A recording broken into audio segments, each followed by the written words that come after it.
packed and on a lot of folks. And so, thank you for your contributions. And, all of us grew up with stuff that y'all have been playing for a long time. So thank you for that very much. Yeah, thank you.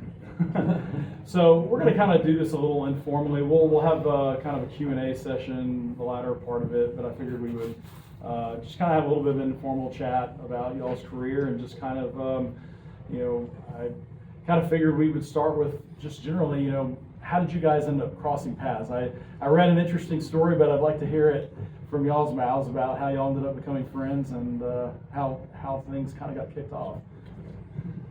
It was through the classified ads of the music magazine, The Melody Maker, which is no longer in existence. But so I was trying to get about. I recorded these kind of crazy post-punk kind of demos in a little studio in London, and I wanted to get a band together around it.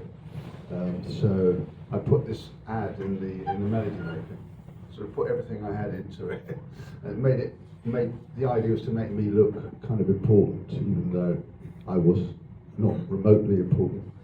And I got sort of quite a strong, response to it, and loads of people answered it. The standout applicant was this man here. I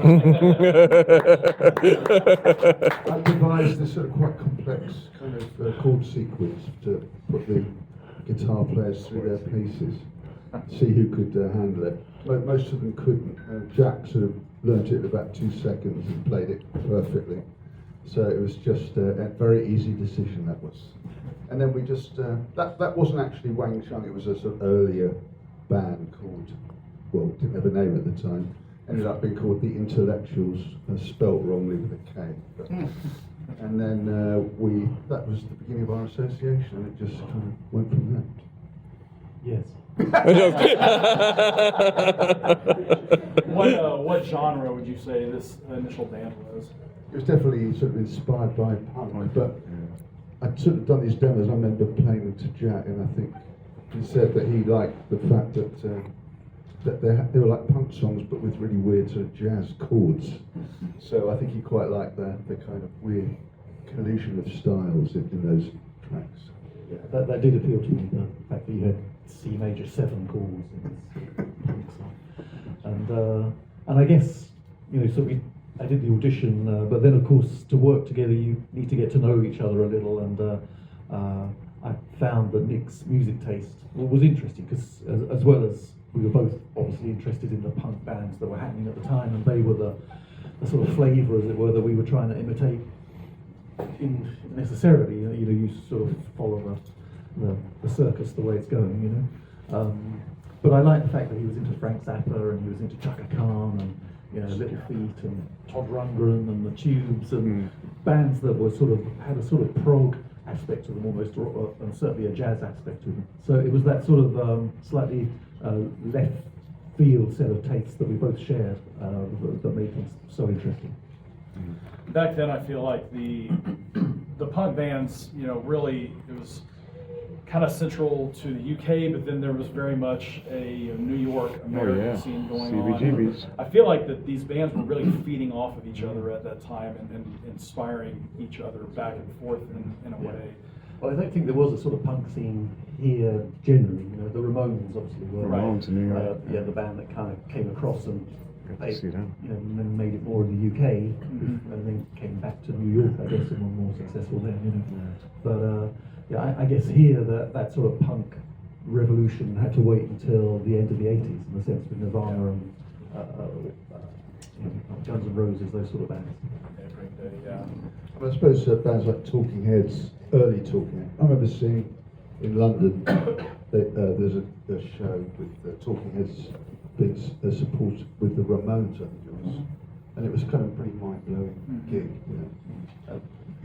I remember seeing Television and supported by Blondie, and again they got sold as punk bands, but neither of them were punk bands. Not strictly, but if a punk band is like the Sex Pistols or the Clash, they weren't like that. They were more art rock bands. And I guess that's where Wang Chung was really.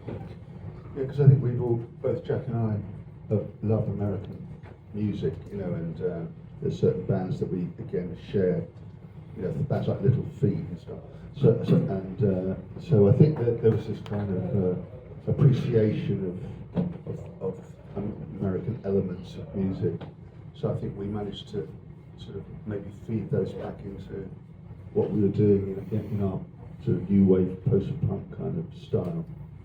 And what were some of the bands that really, maybe earlier on, even pre-punk, that really inspired you all musically, that kind of, even at a young age, really inspired you to want to be able to pick up an instrument and learn and play and replicate that and build upon, you know, your own style? As I said, we both love Little Feet. Mm-hmm. I love bands like the Allman Brothers and a bit of a Deadhead as well, actually. And American country music and a lot of soul music, Sly and the Family Stone, Chaka Khan, as Jack said. So there's quite a wide range. I think it's what I love about Jack's voice is certain English bands, English voices just don't kind of work in America. Jack's voice has got a quality that is not so sort of limited to some UK sound, but it works in America as well. And I think that's really important internationally. But that's something that when we first started working together, Jack sort of was the guitar player, but then he started to sing bits and pieces of the songs, and it became clear he had a really great voice. So slowly that sort of changed, and the emphasis of the vocals fell onto Jack, you know, and I think that was a really important part in us, you know, stretching out from beyond the UK borders. At that time, what were some of the challenges to getting in the studio and getting, you know, signed with a record label and really kind of creatively figuring out, you know, what your sound was going to be and everything? How difficult was that, or did it come rather effortlessly? I mean, Well, I think Wang, Chung, or me and Nick working together and whatever the band was, you know, did have a particular sound just because of the way we approach harmony and my voice and just a set of idiosyncrasies, you know. But I guess back in the late 70s, which is when we were doing this, really early 80s, it kind of was a good time in a sense, in that there were lots of little DIY type studios in London that you could rent reasonably cheaply. I mean, it's not like it is now where we could make an album in this room with a laptop, you know, it's, but you needed gear, but it was accessible, and also there were lots of independent labels sort of setting up, and so you could get your voice heard. And I guess it was in a sort of medium point between the old days where the record companies really controlled everything and it was difficult to get signed, and now where anybody can get a record on Spotify and be heard, you know. So now there's like just a lot of noise and it's very hard to get your voice heard above that. But we were in that lucky sort of midpoint where things were broadening out to accept talent of all kinds of different levels, but you know, it wasn't too restrictive. We were very lucky because our manager at the time, it's been a struggle really, hasn't it, to get a major record deal. We were quite considered to be quite cool for a while on the sort of club circuit in London. That's certainly changed a bit later on. But so we were getting a lot of interest from labels, but we couldn't quite nail getting a deal. I think there was that classic sort of line of, you don't hear a single, you know, that kind of stuff. So we were getting quite frustrated, but then our manager shared an office with a radio plugger, an old-time radio plugger, and he called Harry Barton, and we'd done a couple of little 8-track demos in a little studio in East London, and he heard these tracks and was like, they're great, you know, he said he'd just get together, put together his own label, and would we be up for him releasing it? So it was great for us because he put them out, and that was live. this one's just off. Can you hear me? Oh. Yeah. Oh, sorry. Now it works. God, you really missed some great stuff. Start over. Brilliant before. Repeat everything. Yeah, that was it. So, good night. Thank you. Yeah, so he decided to put up these little demos out, and we got our first national radio play off one of those songs that was called, appropriately enough, Isn't It About Time We Were on TV? And John Peel, the legendary sort of tastemaker, sort of left field DJ, was the one who played it. So that kind of put us on the map and started us on the course, and it attracted other major label interest, and eventually we got a deal, you know. So it took us years to get there, but we got there in the end. Now, Dance Hall Days was, y'all had actually created that and released it a few years before it really hit, and then it was put back onto Points on a Curve, basically, correct? And that ended up being really the first really big hit for y'all. Yeah. Yeah, we did an album with Arista in the UK, and yeah, it sort of did okay, but not, you know, there were no sort of chart positions really, you know. So they were in two minds about whether to sign us or whether to not sign us, and around about the sort of transition point, because I think Nick and I both felt this really was the last chance salute, you know.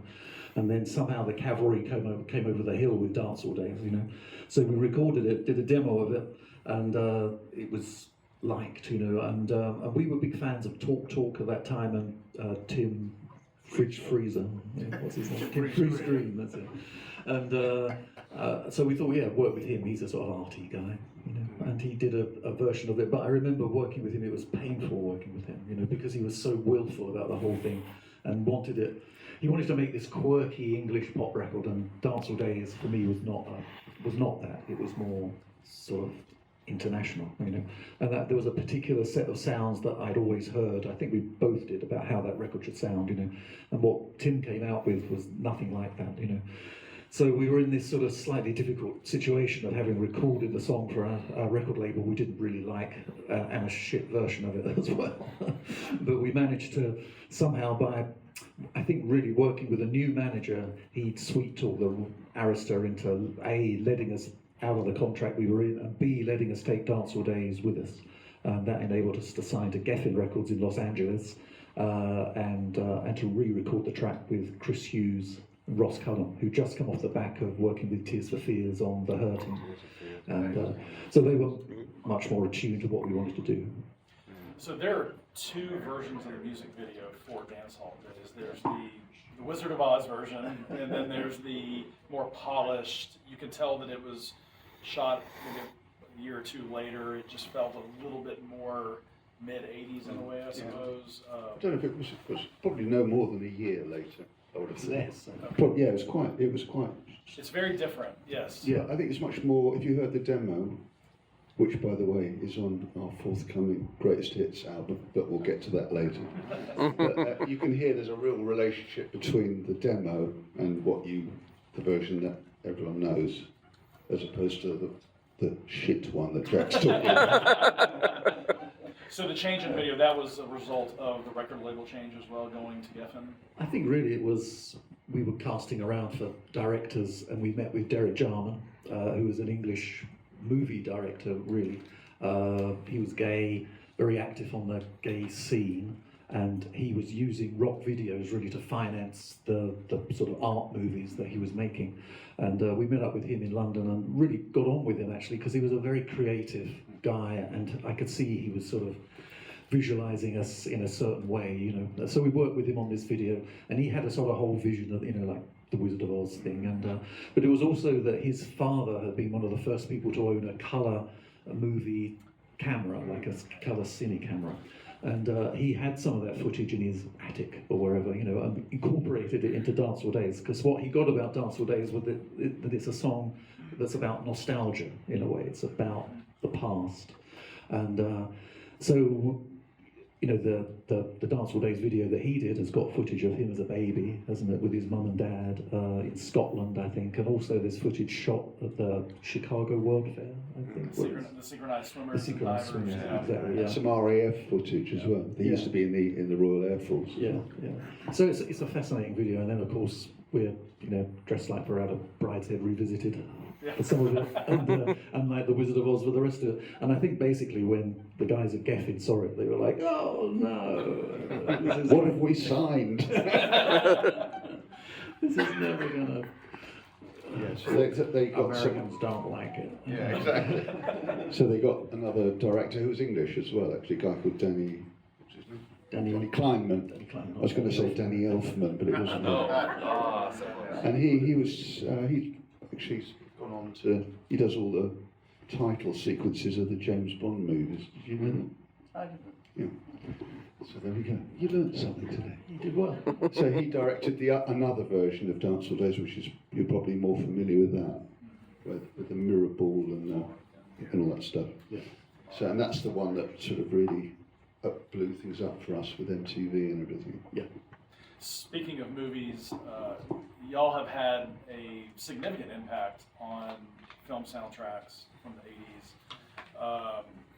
Y'all had the song Fire in the Twilight and The Breakfast Club, which I believe y'all did specifically for the Breakfast Club soundtrack. John Hughes approached y'all to do that song. What was the story behind that, and how did that come about? Yeah, we didn't actually meet John Hughes, but we were working with Keith Forsey. Okay. And Keith at that time was Billy Idol's drummer and producer, I think, yeah. And so he got the gig to sort of put this movie soundtrack together. And they had a bunch of songs.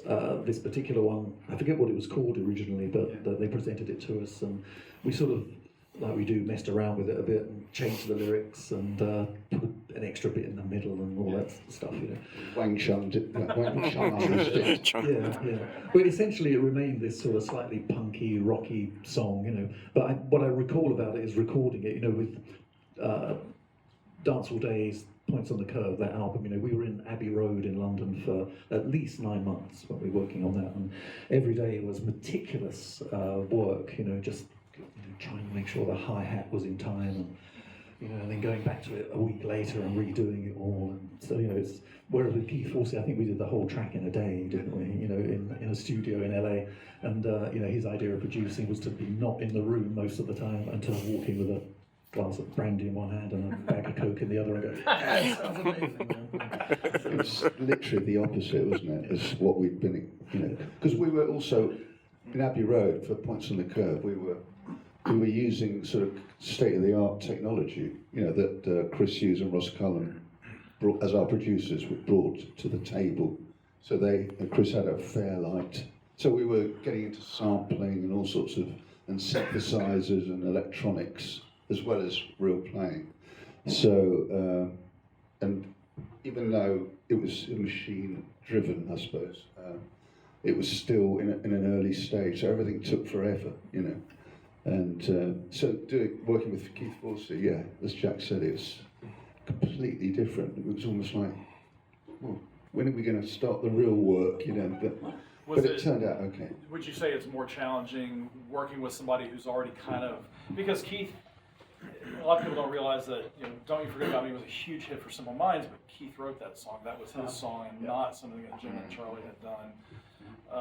Apparently, he wanted Billy Idol to sing it, Yeah. and Billy Idol turned it down. The demo is, you can hear the demo on YouTube now. It's quite, you hear the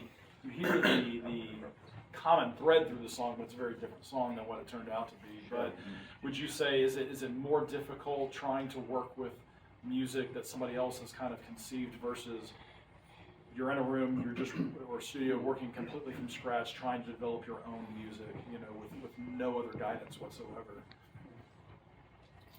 That's a good question. I don't know. I think that I found that quite an easy process, that one. I suppose it depends who's driving, if you know what I mean. So it can be very difficult. I think we're both slightly controlly sort of people, musicians. With each other as well as with others, but. So how did the conversation with William Friedkin start in regards to the work that y'all did completely on To Live and Die in LA? Well, at that point, we were working on a follow-up album to Points on the Curve and running into a bit of a wall, really, because it was thought that we didn't have a single. And then, as now, bands need radio singles or singles that they're going to kind of cross over from their little world into the bigger world. And I guess we didn't have that. I think we had some cool songs actually, but maybe they weren't hit singles, you know.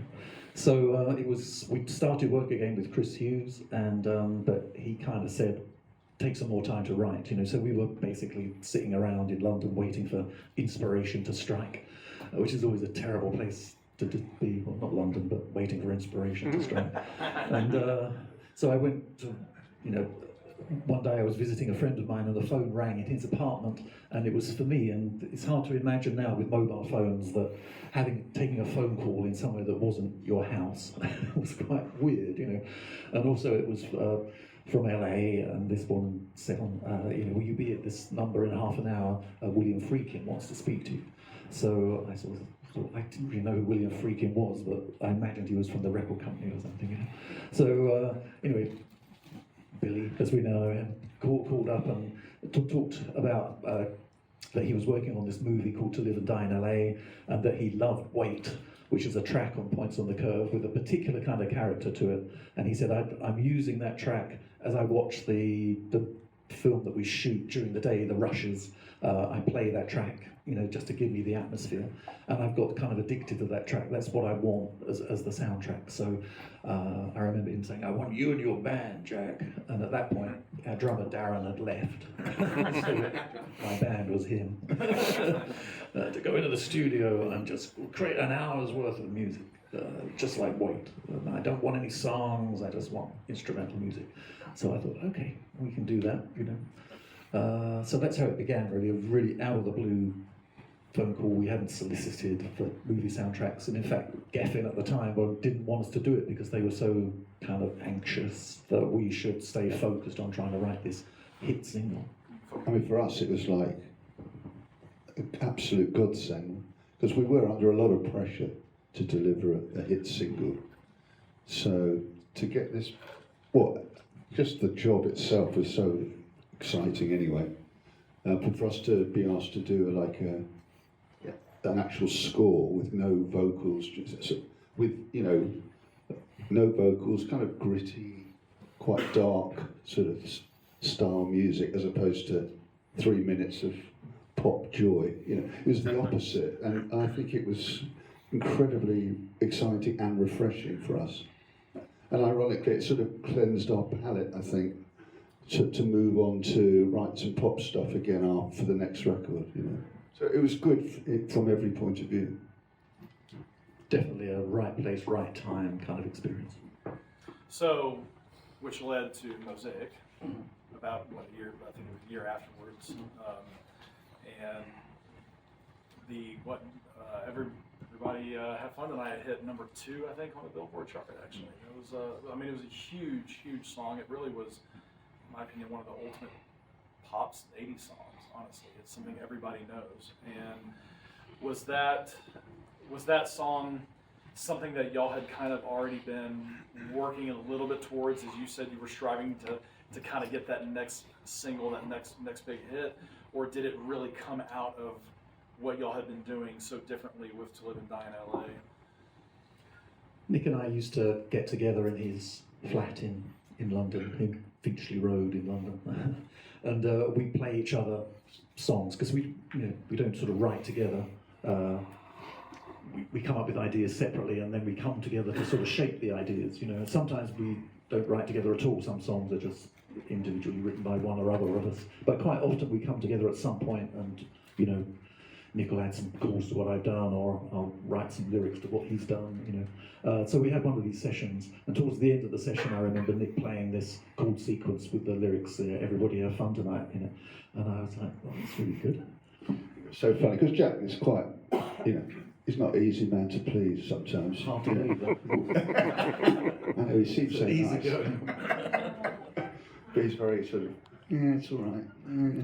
But this time, I thought he particularly disliked this idea with a lyric like "Everybody have fun tonight." I thought he'd just go, "Oh, don't be ridiculous." But he was like, "Oh, that's quite good." The dark side to it. Well, yes.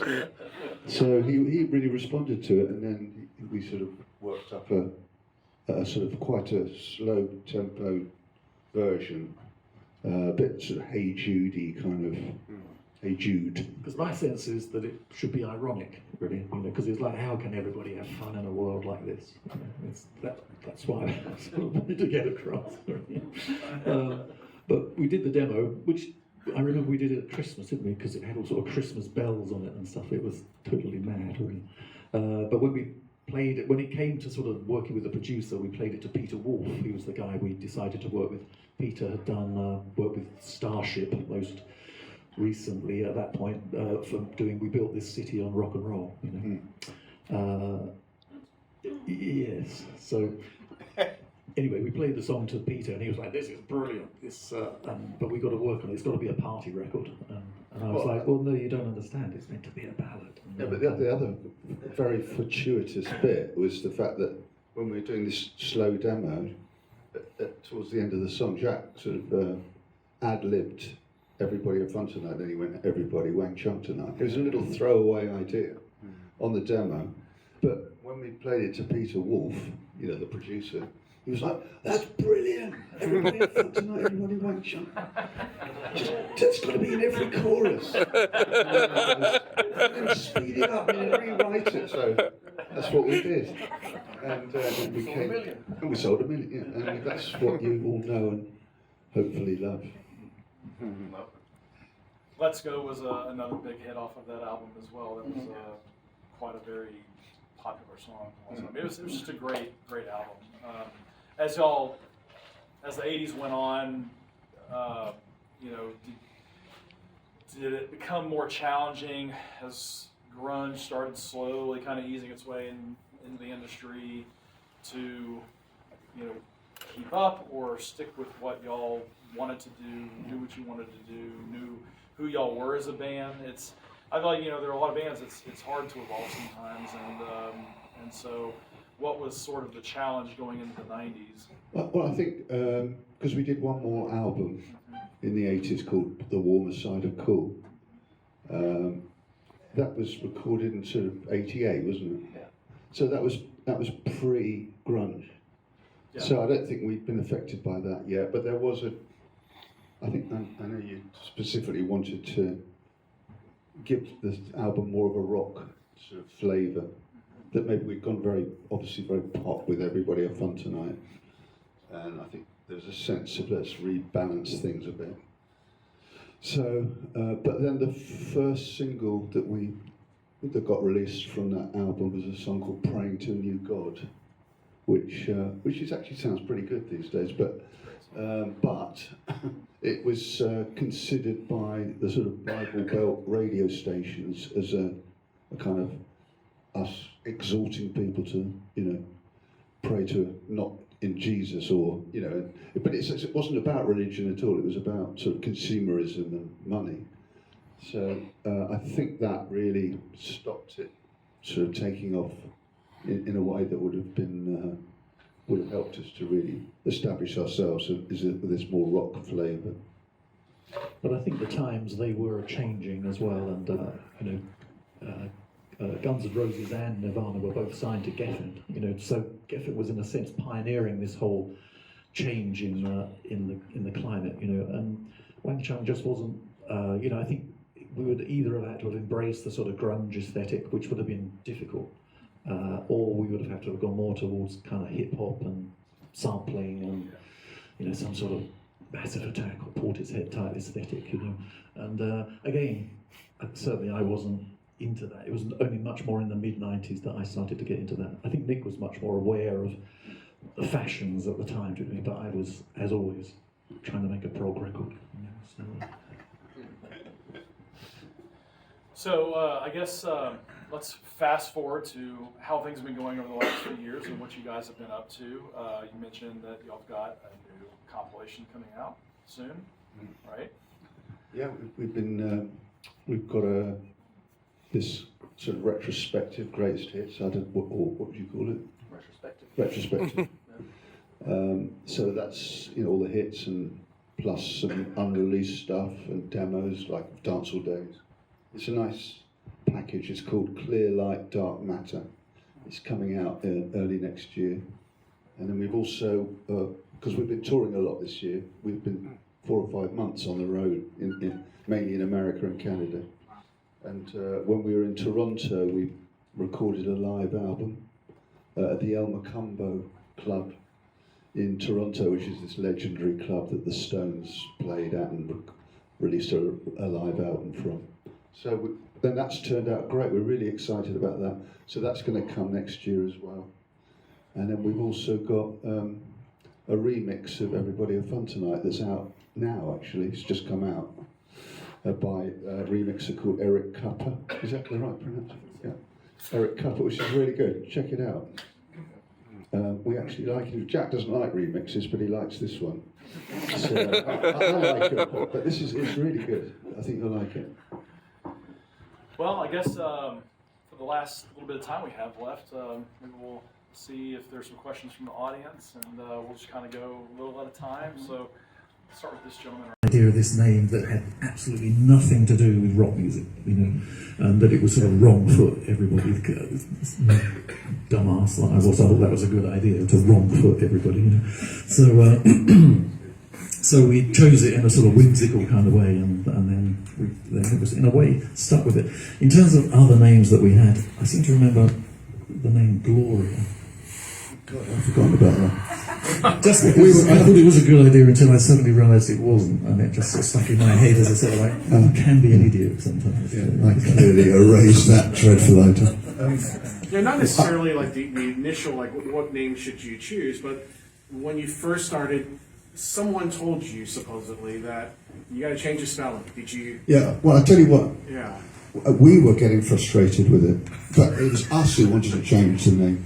When we signed to Geffen, we were so sick of people getting the name wrong, you know, so it'd be like, what's it called? Or Chung, is that what you're called?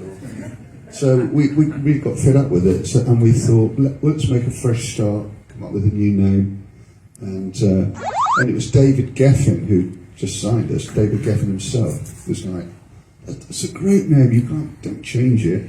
Just change the spelling so people can realise it's self-evident how it would be pronounced." So yeah, so it was David Geffen who came up with the spelling idea. And it never occurred that when you were tired of the people getting your name wrong, we're just going to go with something else completely. That never. No, that's what we wanted to do. We wanted to You change wanted to it. change it completely. It was us who wanted to change it. I think it was World Service. I think there was another one we thought, but it was David Geffen was like, "Don't be ridiculous. It's a great name. Just change the spelling and shut the fuck up."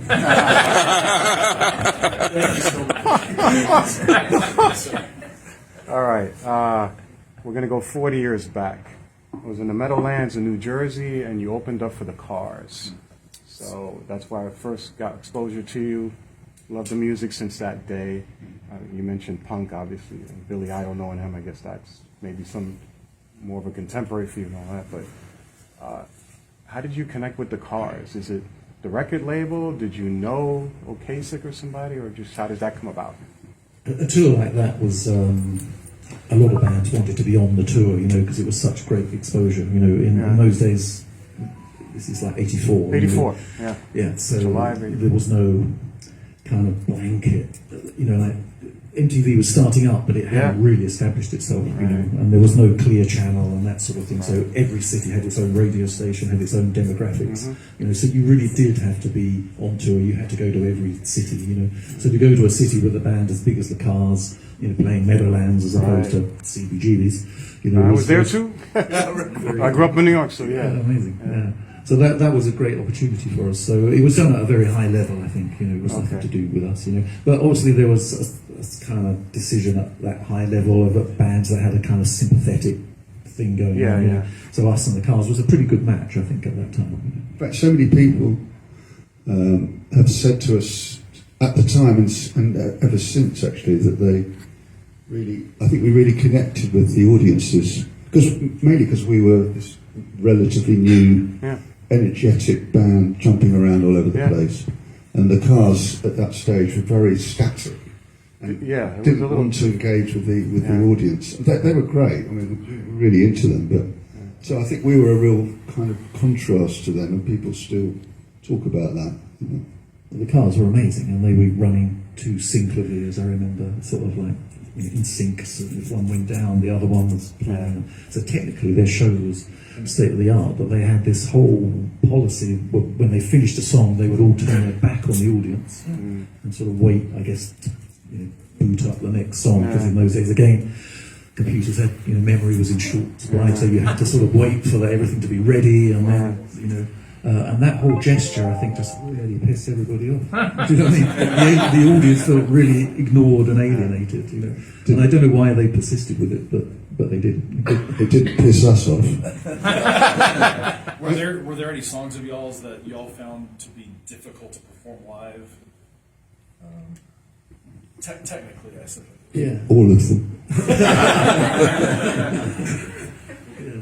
I'm trying to think. Well, we used a lot of, we were again at the forefront of, programming, using sort of sequences and all sorts of stuff, which, were occasional disastrous malfunctions in front of thousands of people. But I don't know what was difficult. I guess the songs we never played were the songs like Betrayal and The World in Which We Live and stuff like that. I'm trying to think of points on the go. Talk It Out, I don't think we ever played that. No, actually, I've got quite a good story with sort of for you. It's thanks to us doing that Cars tour that I was driving when we were recording one of our albums. I think it was Warm Side of Cool. We were doing it in Los Angeles, and I was driving down the freeway to get to the studio, driving at 90 miles an hour. I got pulled over by a traffic cop, and he, I was in real big trouble, And then he started he was lecturing me, and then he suddenly said, Are you in Wang Chung? I said, yeah. He said, I saw you guys at Costa Mesa with the cars, you were great. And he was going on about the gig. And then he suddenly remembered he was supposed to be booking me. And he went, I could see him thinking, just go off, go on, go, but don't do it again. So that was a good reason for doing that tour. The Wang Chung card. I just want to start off by saying this is my second time seeing you guys this year. I saw you back in Katy at the Walkout. Y'all performed a hell of a show, inducted by the 80s tour. That's what inspired me actually to get a vendor booth here to see you guys again. My main question I've always wanted to know over the years is, the song, of course, everybody have fun tonight, but then sometimes you look it up, it still has on there partial Wang Chung tonight goes both ways. How come it was never really officially everybody Wang Chung tonight? So it's more unique towards dedicated to the band. Yeah. The title, yes, as it kept it everybody Wang Chung tonight. I guess at the time, it was quite frowned upon, to use an English phrase, to put your band's name in the song. It seemed like really naff to do that, didn't it? And so there was a certain amount of self-consciousness about having done that. So certainly we wanted to not to be pushing it, like ramming it down people's throats. But I think it's just interesting how that phrase has caught on and remained part of the kind of the culture and stuff, and used in so many different TV shows and all that stuff, So now it seems like, why didn't you call it Everybody Wang Chung tonight? But at the time, there was such a thing as good taste. Well, we didn't have much of that, did we? No, we didn't, but nevertheless. But we effectively invented hip hop by referencing ourselves. With that dancing dancing. So right there. I've always wondered, so whenever I first heard y'all was on Grand Theft Auto Vice City, and my mom actually asked this, for me to ask this, so why was Dance All chosen over Everybody Have Fun Tonight? Because up to that point, that was the more recognized song of y'all, so why was that chosen instead of Everybody Have Fun Tonight, or Grand Theft Auto? Certainly nothing to do with us, I think Dancehall Days did sort of bubble along, and maybe it was a sort of slightly cooler choice. I don't know, but those two songs have always been up there. You look at a Wang Chung royalty statement. There's those two songs. There's everything else. I was working at Sony as an A&R guy at the time, and one of my roles was to do special projects for the application of music. I did float the idea to the Rockstar people at Sony. I didn't say dance all days though. I just sort of went, would you consider Wang Chung? So I don't know if I had anything to do with it actually getting in, and certainly I wasn't specific about any song. But I think if you look at our Spotify's metrics, I think Dance All Days actually is our biggest song. You know. But what did you say that that's in large part to Vice City and the popularity of it? Yeah, I would. Oh, I think that was the first time my son was ever impressed with me. It's like, wow, you know. And the lights. And the last time, yeah. Okay, going back to '83, when my friends and I got Points and Curve, we were all very taken with it. And so some of us started looking for other records. And somebody found the Wang Chung previous album, which is a very guitar-oriented album. It doesn't sound anything like Points in the Curve. And so we were confused and wondered, was the synthesizer something the band bought and started writing more in that direction? Or is that something that's imposed on you by the producer as just a flavor of the time? Yeah, I think the Wang Chung album came out of our live playing in London clubs, and we were essentially a guitar band, like a three-piece bass, drums, guitar, with a bit of keyboards thrown in, But I think we were, so the Wang Chung album, the sound of it came out of that, but we were very influenced by the synth bands, particularly Dare by the Human League. I remember sort of thinking that album was just like so amazing sounding, So I think we wanted to work with keyboards, but we A, couldn't afford them, and B, couldn't play them. So, but I think working with Chris Hughes and working with the Fairlight, as you mentioned, if that means anything to anybody, a Fairlight at the time was the world's sort of first sampling synthesizer, So you had string sounds and choir sounds and all of these stuff, as well as synthesized sounds as well. And I think also synthesizers like the Jupiter 8 and the PVG Wave were very user-friendly synths. They stayed in tune more or less, and so everything was more available in that sense. So I think we were definitely sort of under the influence of those synth bands. Very much. I think that's very true about Human League actually, because they were using Linn drums. Those. And I think we were very taken with that. So we got into using Linn drums and drum machines quite early, actually, and then they would trigger samples that we get a drum program and sort of trigger sort of musical samples. So I think it was partly so. Did it change the writing? Up to a certain point, maybe, but I think it did actually. Yeah. Like Dance All Days is very much a guitar-based, thing, and whereas say Wait, is much more keyboard influenced in the way that it's structured, sustain pads, and also the drum machine thing. At the time I wrote Wait, I felt that I was pushing the tempo past where a real drummer could play. Nowadays it's not a problem, but back then that sort of fast tempo was unusual, and the fast tempo with slow moving chords over it was something that we sort of loved, and it was something that was what Friedkin loved as well, that fast tempo and the drum machine, the mechanical qualities of that, Yeah, I was very surprised to see that, Wait was not actually written for the film because of how well it synced up with the counterfeiting machine that's doing the movie with Willem Dafoe and everything. Like it feels like it was written for that sequence, even though it wasn't. I mean, we were fortunate to do some interviews with Bill Friedkin before he died. He came to London in 2019, was it, or 20? yeah, no, 19, I think, yeah.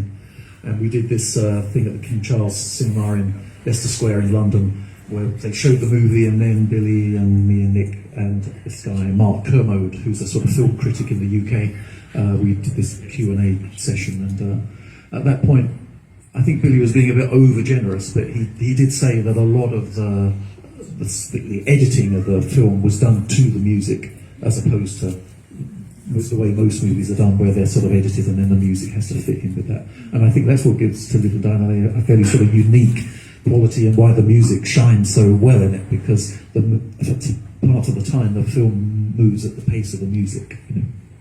It's kind of mind-blowing for us when we'd sent him the music. It was just one sort of chunk of music, and then he sort of laid it into the film, and then he invited us over to LA to Todd AO, to the sound editing suite, and we were absolutely blown away by when we saw the film on this huge screen with perfect sound system and our music immaculately sort of laid into the film. And as Jack said, some in various places the film actually edited around the music. So we'll never forget that. That was a real moment for us, I think, wasn't it? Absolutely. One question. We'll take 2 more questions. That's it. So you guys were part of the transition, from the 70s to the 80s to electronic music. A lot of people would at that time, electronic music is going to kill music. It's cold. It's today we've got AI music coming into play. Do you have any thoughts on how AI music may shape the future of music, and will AI music kill music in the way that maybe some people said that electronic music would? Any thoughts? Personally, I think it never will. No. And personally, I think there's no such thing as AI.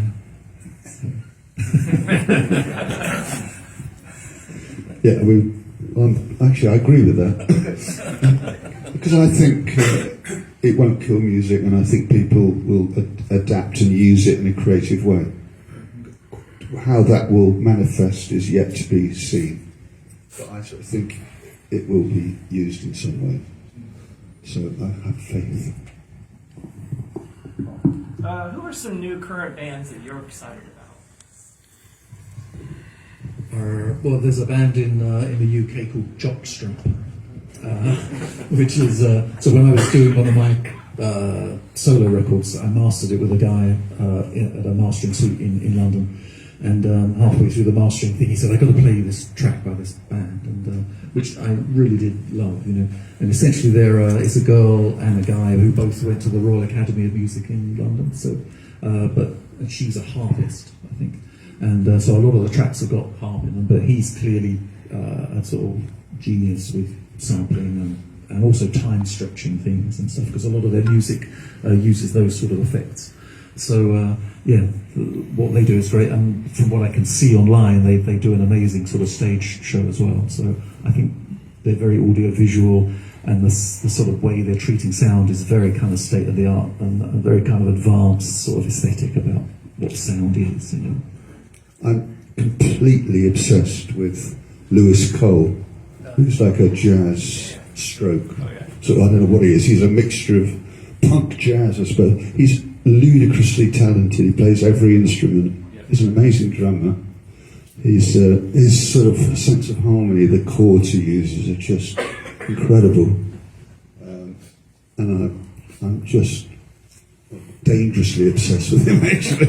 But it's really unusual. And he's been around for a while, but our keyboard player, Dave Schultz, turned us on to him. Just really check him out. It's extraordinary. And the people, he plays everything, but he does work with some incredible musicians as well, young musicians. And so he's made some he's very creative visually as well. And there's a lot of humour in it as well as serious stuff.